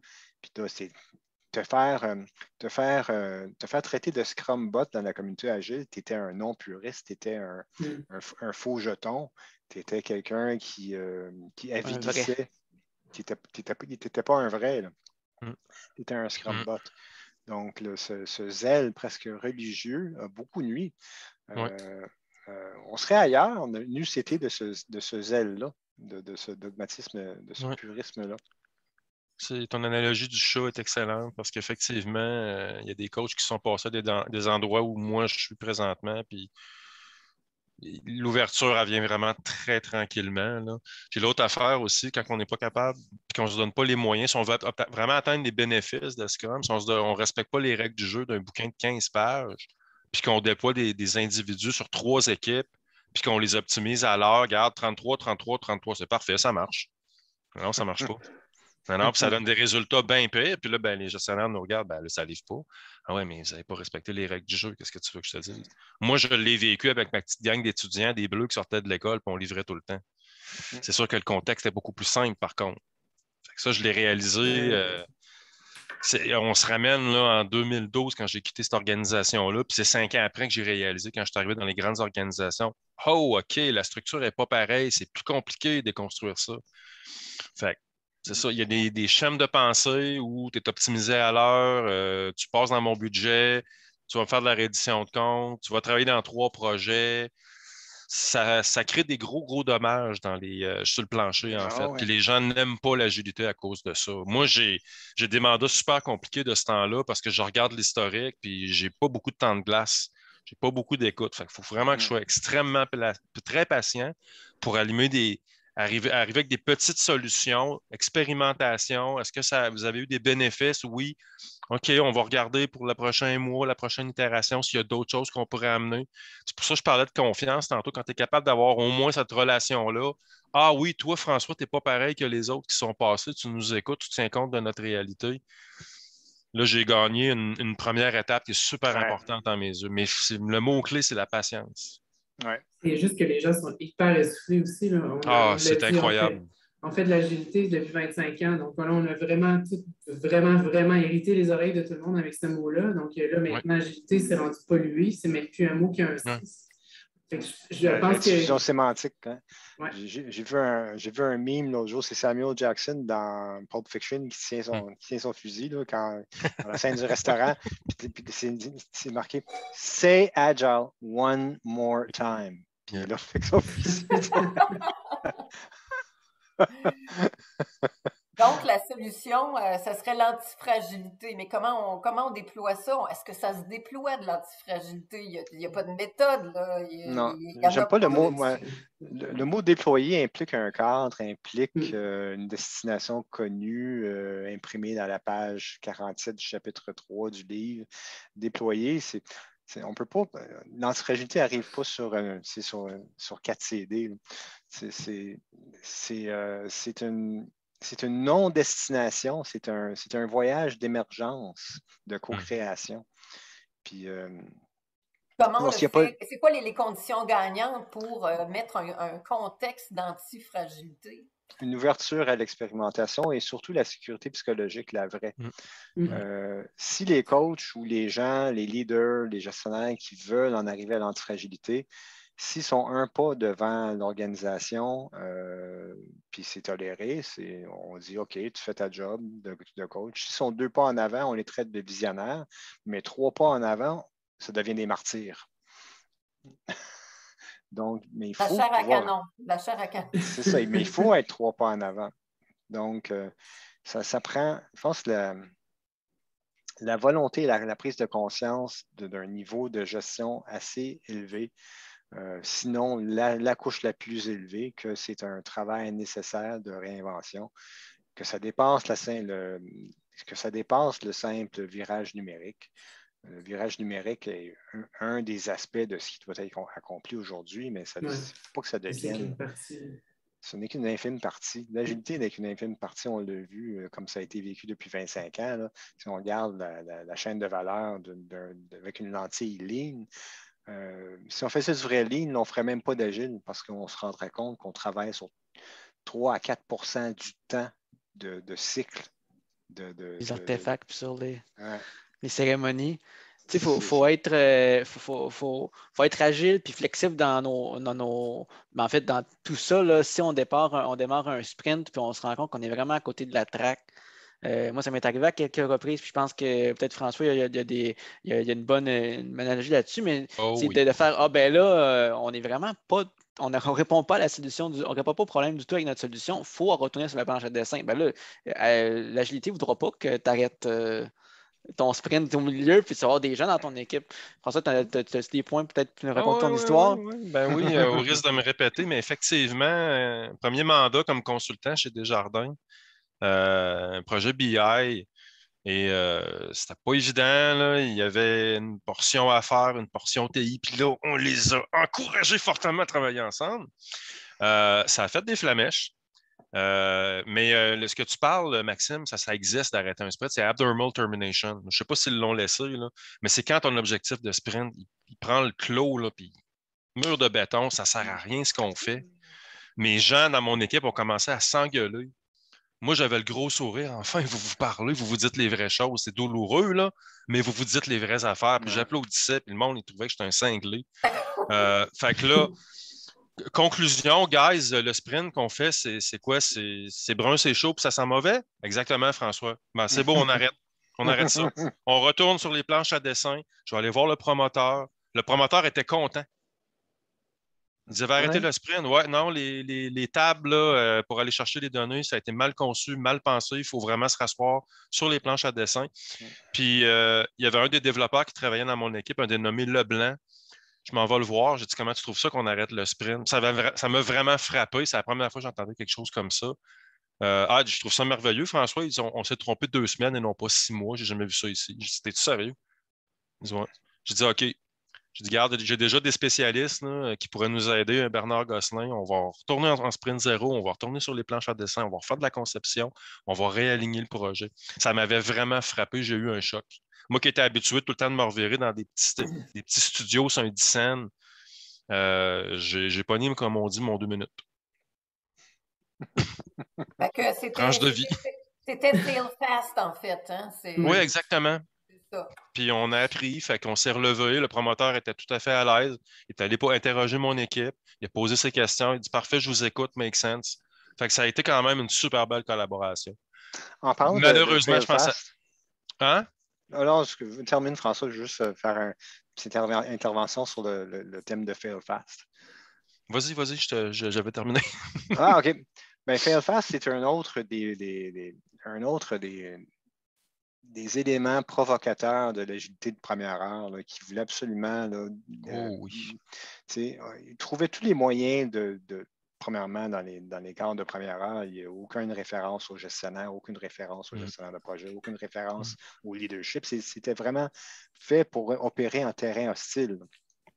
Mais le fail fast est un aspect de l'apprentissage rapide. Pourquoi se contenter d'utiliser une expression provocante aux oreilles de la gestion et des parties prenantes, alors qu'on pourrait simplement dire notre but, c'est d'apprendre rapidement. Puis parfois, ça passe par l'échec. Mais de simplement se concentrer sur l'échec, c'est également très typique de l'attitude agressive de l'agilité de première heure, qui est maintenant complètement dépassée, qui n'avait même pas sa place il y a un quart de siècle. Imagine, moi, quand j'arrivais d'un domaine du jeu vidéo où excuse-moi, je vais être très franc avec vous, on se parlait d'en face. J'avais ce mindset-là. J'ai appris que chez Desjardins, à un moment donné, toute vérité n'est pas toujours bonne à dire. Mais un petit peu de miel autour de ta vérité, là, ça va peut-être passer mieux. Je l'ai appris à mes dépens, je vais vous dire. Mais ça fait partie de l'expérience. Mais aussi, on doit se référer à des... en fait, on doit faire affaire avec des gestionnaires qui sont réceptifs à cette nouvelle donne, là. C'est le sponsor de projet a beaucoup à dire dans l'ambiance puis dans la sécurité psychologique, là. Absolument. Oui. On a besoin d'eux. On a vraiment besoin d'eux pour créer ce contexte-là. C'est eux qui établissent cet environnement-là. Ça Oui. fait 25 ans que les équipes essayent et ça ne marche pas. Non, exact. Oui. J'aurais une question peut-être plus pour Daniel. On en avait parlé brièvement, mais un peu en lien avec ça, se dire,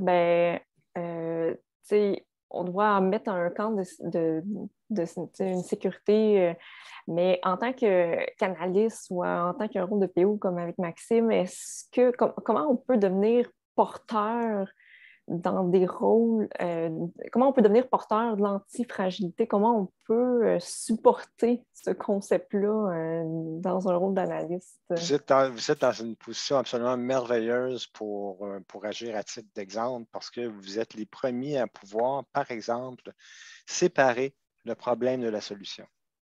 C'est-à-dire que vous allez pouvoir, à titre de PO, exprimer votre besoin d'affaires, ce pourquoi vous êtes formé et habitué de faire, mais peut-être que l'environnement de votre mandat ou l'environnement de votre mandat actuel, l'environnement de l'organisation fait en sorte qu'on vous a peut-être habitué à « je veux des boutons radio ».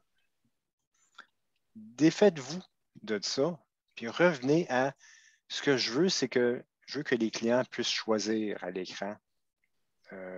quelle option qu'ils veulent pour continuer. Puis laisser les équipes trouver la solution. Puis de démontrer sans cesse, finalement, créer cet environnement où, si vous avez une équipe de 15, les 15 peuvent réfléchir. Puis vous ne mettez aucune limite ni aucune attente. Tout ce que vous avez, c'est vous avez besoin qu'eux comblent votre besoin. Puis c'est 15 contre 1, c'est sûr qu'ils vont avoir une meilleure solution que celle que vous aviez 9 fois sur 10. Mais cette séparation-là est essentielle entre le besoin du consommateur et l'idée du producteur. Ça, c'est la règle numéro 1 pour les PO pour en arriver à une plus grande antifragilité et une plus grande sécurité psychologique. Et tu parlais aussi, Daniel, dans ta présentation. Vas-y, Annie. Non, j'allais juste ajouter que c'est la chose la plus compliquée parce que humainement parlant, on est très axé sur les solutions. Donc, au lieu de venir vraiment exposer ce qu'on désire réellement, le vrai besoin réel, souvent, on va avoir les deux mains dedans, puis on va comme oublier l'essence de ce qu'on veut réellement en public.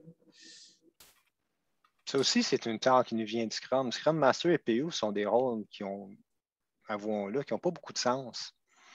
Un Scrum Master, une Scrum Master, c'est une facilitateur de processus, mais comme François l'indiquait, une équipe qui est ensemble depuis 3 ans, là, qui connaît sa vélocité, qui connaît son historique, qui travaille en télépathie.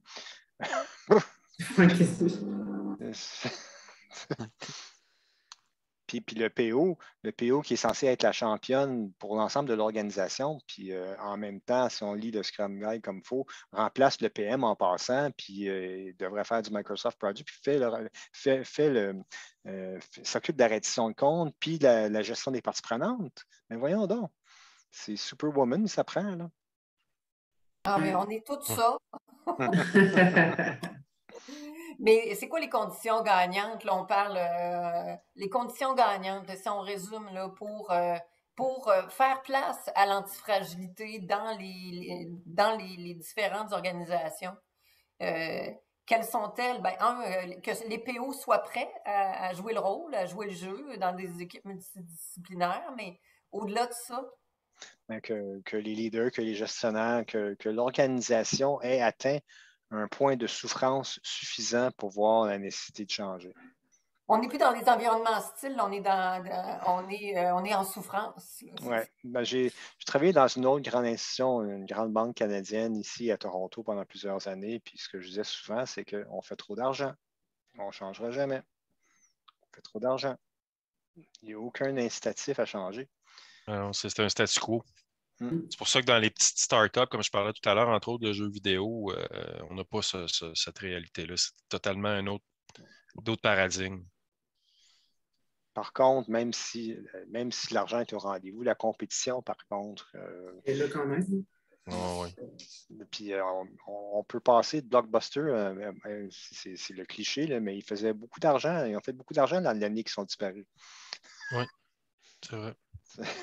Même Netflix leur a dit on va se vendre à vous autres, achetez-nous. 50 millions. Ils sont partis à Renault. Ils ont dit, vous me niaisez. 50 millions. Je ne ferais pas 3 cents pour toi. Sears est un autre bon exemple. Je veux dire, c'était l'Amazon du passé. Ils livraient des maisons préfabriquées dans des centres partout en Amérique, finalement. Et ils ne se sont pas adaptés. Ils sont morts. C'est malheureux. Qu'est-ce qui attend les compagnies qui n'iront pas antifragiles? On parle de compagnies qui vont à la perte, là. Certaines vont survivre dans un état lamentable trop longtemps.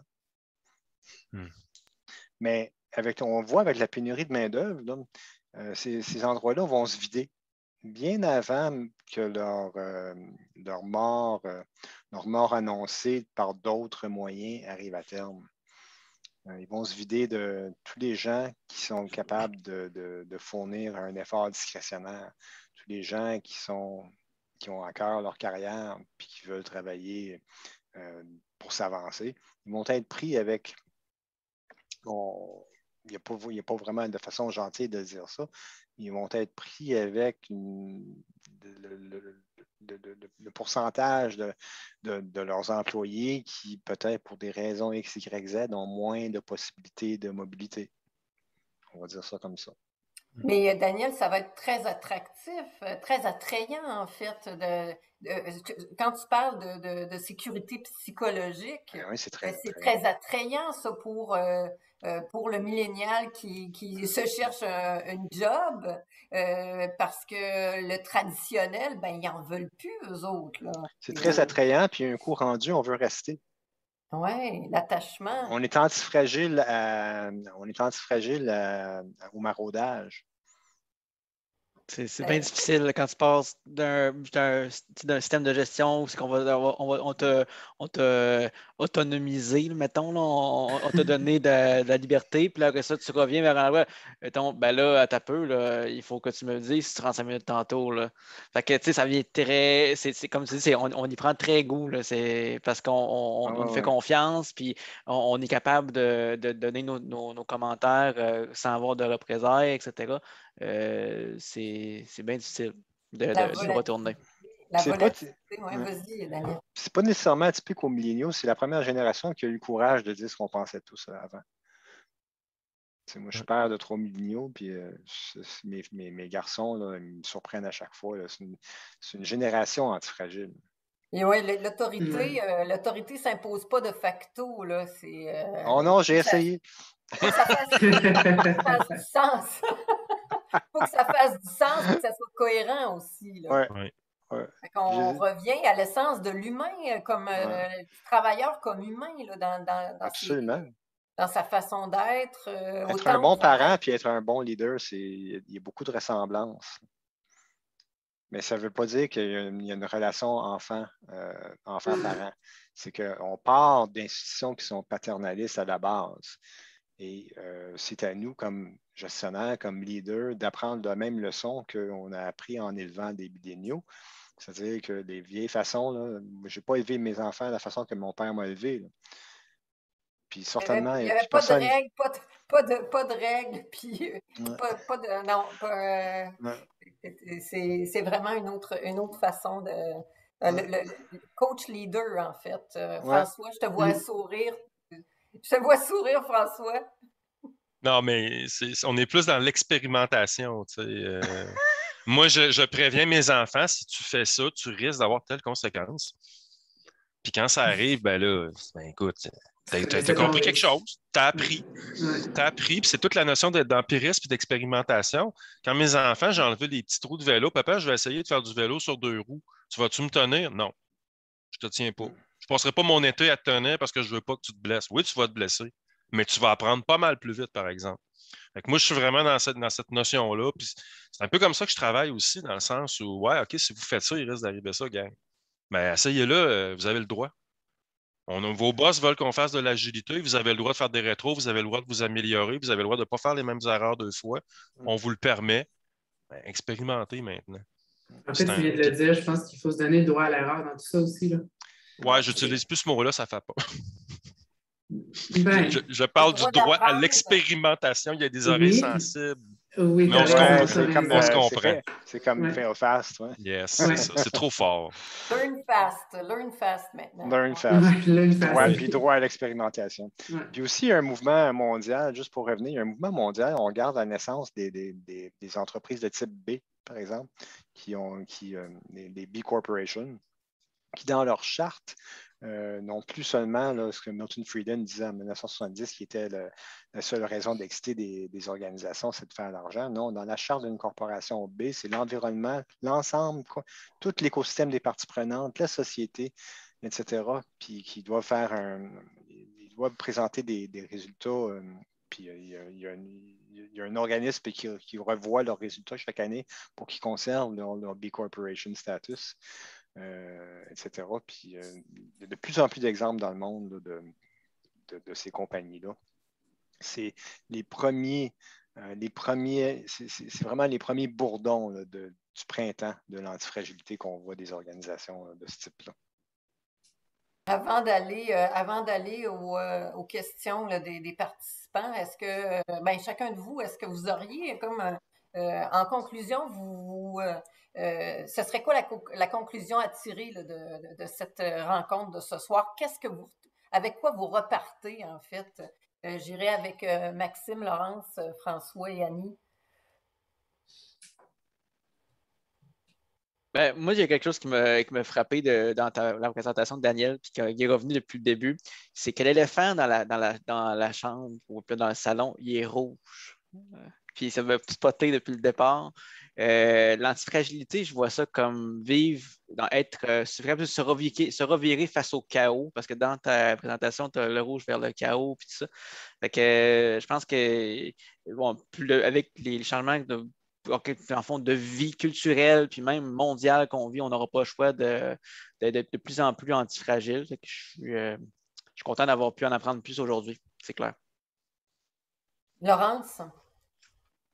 Moi, c'est peut-être un retour là, sur l'humain, vraiment, de recentrer tout ça sur l'humain, ce que je comprends ce soir, là, de remettre, tu sais, on parle beaucoup des organisations comme le gouvernement qui veut remettre l'expérience client, mais là, je dirais l'expérience humaine dans une métaux, puis en utilisant plus, en ayant le droit d'utiliser de l'antifragilité. C'est bon, c'est bon. François, toi, avec quoi tu repars? Ben, je pars avec le concept, là, puis je vais commencer à le distribuer, à le partager, à le véhiculer. On a des rencontres jeudi partage avec ma gang de coachs agiles et Lean où on parle de formations qu'on a reçues, des sujets variés, retour sur expérience. Fait que je vais sûrement préparer un petit quelque chose pour parler de la conférence de Daniel sur l'antifragilité, puis commencer à faire vivre cette idée-là, puis de voir s'il y a de l'intérêt dans ma famille de coachs élargie. Mais non, je pars avec un outil de plus. Puis je suis content que vous avez parlé des générations qui s'en viennent parce que moi, je trouve ça très positif. Je pense que ça va être plus naturel pour eux. Au risque de répéter, là, ça va être plus naturel pour eux. Puis je pense qu'ils vont embrasser le concept plutôt qu'être réfractaires. Fait que j'espère que je vais vivre vieux finalement, c'est ça. Coach antifragile d'une gang de milléniaux, ça va être Ça va être super. Oui. Pour ma part, j'avais déjà le volet très savoir-être fort et présent en moi, mais là, je pense que je suis en train d'essayer de changer ma façon de voir les choses. L'antifragilité, elle va prendre davantage de place. Je pense qu'on en a besoin, puis je pense que c'est vraiment une clé pour le succès dans les transformations qu'on vit. Donc, tout comme François, j'ai déjà commencé à répandre le message dans le mandat dans lequel je travaille actuellement. Je suis en train de justement réfléchir à voir comment est-ce que je pourrais aller justement à sensibiliser les VP à accepter on ne parle plus d'agilité, mais on parle d'antifragilité maintenant. Donc, sincèrement, pour moi, ça a été une bonne chose. Frédéric Laloux, j'ai aussi consommé le livre à plusieurs reprises.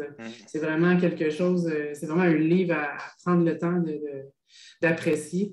Donc, encore là, tu sais, je suis doublement, triplement, quadruplement motivée à développer, puis à parler du pissenlit, puis à répandre la bonne nouvelle de cette vie-ci. Merci, Annie, c'est des bonnes nouvelles. Daniel, toi, avec quoi on doit repartir? C'est quoi ton message? Avec quoi tu repars, toi? Puis avec quoi nous autres, on devrait repartir de tout ça? Moi, je repars, ça fait quand même quelques fois que je donne cette conférence-là, elle évolue, là, mais je dois vous dire, là, la réaction est. Je pense que 2018, j'étais un peu en avance. Maintenant, je suis vraiment dans le zeitgeist. Là. Vraiment, je suis vraiment de mon temps maintenant. Là. Avec la pandémie, tout ça, là, le terreau est fertile pour ces idées-là, pour cette idée-là. En fait, la pandémie a prouvé le point que j'essayais de faire avec l'antifragilité depuis longtemps, mais que je n'avais pas d'exemple concret là, aussi. Ça a été un cadeau de la pandémie pour l'antifragilité, quelque Toi, tu es part. vraiment dans la colonne antifragile de la pandémie. Parce qu'au niveau de l'espèce humaine et de nos chances de survie, je pense que la pandémie, ça a été un avertissement très doux. Globalement.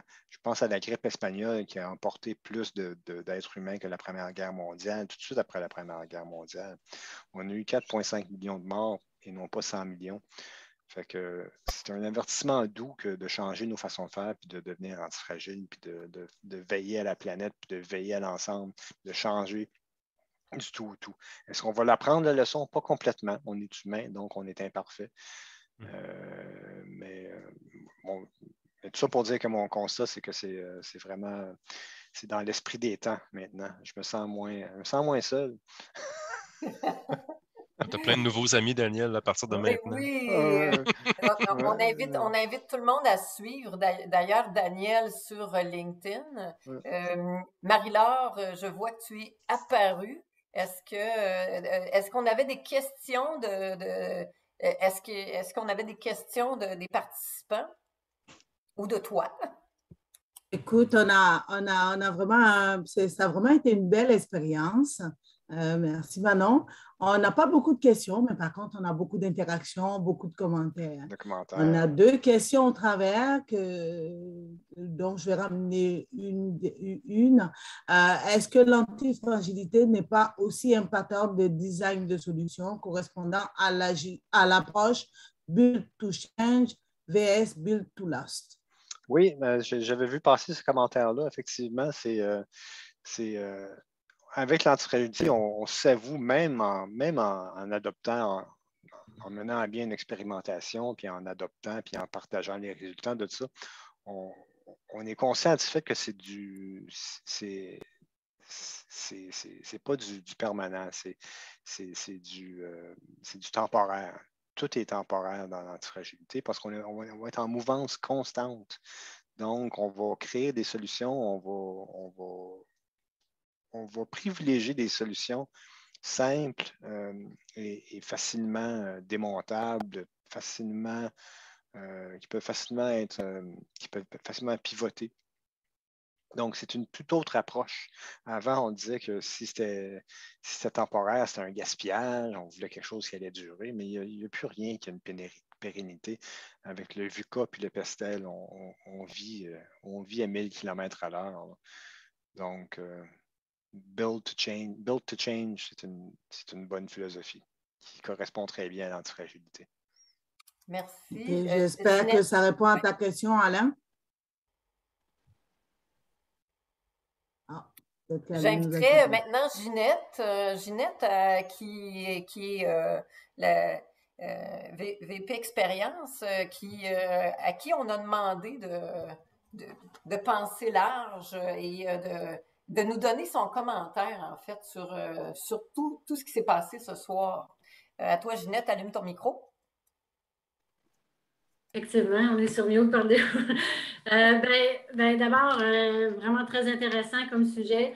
Je crois que c'est un sujet vraiment qui va changer les manières de penser par rapport à l'agilité parce qu'on a beaucoup de gens ont baigné dans l'agilité. Puis je pense que ça peut faire peur encore actuellement, je pense, à beaucoup de personnes.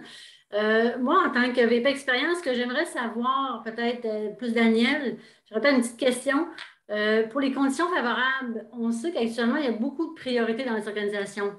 Beaucoup de priorités, les coûts sont vraiment vérifiés, sont suivis. L'urgence des résultats. Malgré tout ça, qu'est-ce qui pourrait être favorable pour avoir les conditions justement favorables à développer l'agilité? Parce que quand on arrive pour travailler sur le savoir-être, ça demande du temps, ça demande de l'argent, alors que les résultats, des fois, arrivent plus tard si on fait de l'expérimentation. Je pense que ça peut être peut-être des enjeux que les gens vont vivre lorsqu'ils vont revenir dans leur quotidien et parler de l'antifragilité à leur gestionnaire. Qu'est-ce que tu en penses par rapport à tout ça? Je pense que ça peut être bénéfique pour les participants aujourd'hui. Ouais, je pense que c'est très vrai. C'est très vrai que, surtout maintenant, il y a des sentiments d'urgence parce que, bon, avec tout ce qui s'est passé, etc., justement, la pandémie et autre chose, il est important d'établir une coalition au niveau du leadership qui vont être propriétaires, mais collectivement, d'une transformation. J'aime pas le mot transformation, plutôt d'une évolution vers l'antifragilité.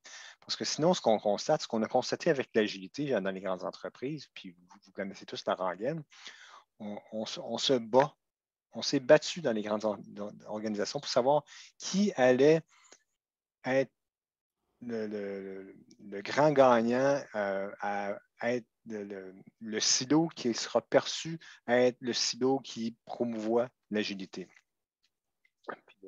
Est-ce que c'est le PMO? Est-ce que c'est la gouvernance? Est-ce que c'est les affaires? Est-ce que c'est les TI? Même le concept de business agility, l'agilité d'affaires, ça sonne comme si les affaires venaient au TI et disaient, bon, là, ça fait 25 ans que vous gossez avec l'agilité, puis ça ne marche pas. Maintenant, les adultes dans la pièce, les affaires, on va s'en charger. On va appeler ça business agility, puis là, ça va marcher. Non. C'est pour ça que moi, je prends l'agilité organisationnelle. Il faut qu'il y ait une velléité collective au plus haut niveau de l'ensemble de l'organisation pour cesser les batailles entre les villages, puis cesser de vouloir être le VP, la VP, c'est moi qui ai amené l'agilité, c'est moi qui ai amené l'antifragilité. Ça, c'est parce que nos organisations sont construites sur des bases de compétition, des bases d'hierarchie, etc. Donc, des vieilles façons de penser. On ne peut pas laisser les vieilles façons de penser propulser d'avancement des nouvelles. C'est comme les fameuses transformations numériques, transformations agiles, avec un gros plan dans Microsoft Project. J'ai déjà vu ça. On ne peut pas introduire l'agilité et l'antifragilité avec des façons de faire du 20e siècle. Et on ne peut pas s'approprier l'antifragilité avec une compétition à savoir c'est qui va remporter la palme de l'antifragilité. Il faut que ce soit un collectif au plus haut niveau. Puis tant que ça n'arrivera pas, tant que ça va être les TI, mettons, ou même le bureau de projet d'entreprise qui pousse vers l'antifragilité, tous les autres vont être jaloux, puis vont se méfier, puis vont juste attendre l'occasion où ce que le chef de l'entreprise va dire hey, la gang de TI ont encore flobé l'antifragilité des affaires. Est-ce que vous pouvez faire. Où est-ce qu'on a vu cette histoire-là? Ah oui, business agility. Mais comme on l'a dit, l'agilité, l'antifragilité, c'est une posture mentale, c'est une attitude. Et on est toute une communauté d'analyse d'affaires et on l'a entendu, on est au cœur de cette transformation. Donc, c'est la loi du 10%, du centième singe. Alors, soyons les 100 singes qui portons cette antifragilité, cette nouvelle culture et changeons le monde un projet à la fois. Alors, il est l'heure, on aime terminer dans le temps. Alors, voilà pour ce soir. Merci Daniel pour cette conférence, de nous avoir maintenant tous contaminés avec ce nouveau virus d'antifragilité. Merci. Merci Maxime et Laurence pour votre témoignage comme PO, comme analyste d'affaires PO. Merci pour votre contribution, votre regard qui ressemble au nôtre. Merci François pour ton partage d'expérience de première ligne. Merci Annie pour ta vision globale. Merci Ginette pour ta dernière question et Marie-Laure pour avoir recruté Daniel. Et vous pouvez rester, tous ceux qui veulent rester, continuer à discuter, vous êtes invités. Si vous avez des questions, vous pouvez les poser dans le LinkedIn. On vous invite à vous inscrire dans le groupe sur LinkedIn. Je vous mets les références ici dans le groupe et à nous suivre aussi sur les réseaux sociaux. Pour l'instant, c'est moi qui écris à tous. Voilà. Alors, suivez-nous, suivez également Daniel et on peut continuer les conversations, les échanges.